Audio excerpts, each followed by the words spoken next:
Je ne sais pas si nous sommes beaucoup d'acteurs, mais je sais qu'il y en a pas mal qui aujourd'hui n'ont pas peur du robot et savent que le robot est un outil qui permet de gagner des gains de productivité et afin d'être plus compétitif.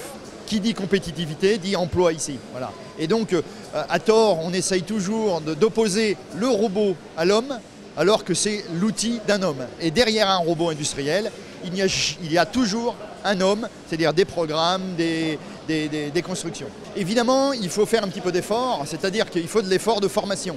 C'est fondamental parce que on vous met un robot ici par terre, il ne va rien faire et ça ne sert à rien. Il faut derrière des hommes à former qui vont pouvoir concevoir les cellules robotisées, qui vont concevoir les programmes et faire marcher le robot. Parce que le robot ne fait que ce que l'homme a envie de dire. Donc il faut absolument former les hommes, c'est la première condition. Ensuite, il y a l'investissement.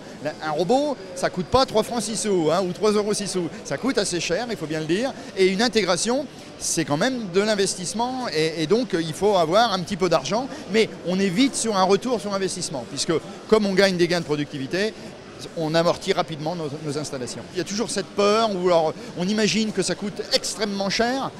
Évidemment, c'est un coût, mais ce n'est pas non plus exorbitant. Il faut étudier ces choses-là et c'est en cela qu'APGLEC peut accompagner des chefs d'entreprise, de PME qui auraient des problématiques et on pourrait leur dire, ben voilà, écoutez, une intégration pour votre solution, c'est OK, mais il faut compter tant. Parce que il y a l'achat du robot, mais il y a tout ce qu'il y a autour. Hein. La fixation, les programmes, les automates et autres. Hein. Nous intégrons pour nos propres outils. Hein. C'est-à-dire qu'on fait nos propres intégrations pour rendre notre production plus compétitive.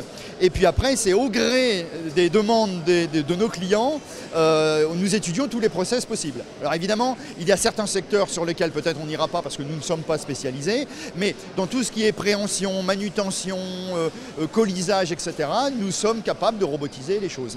Le tout, c'est de vouloir y aller.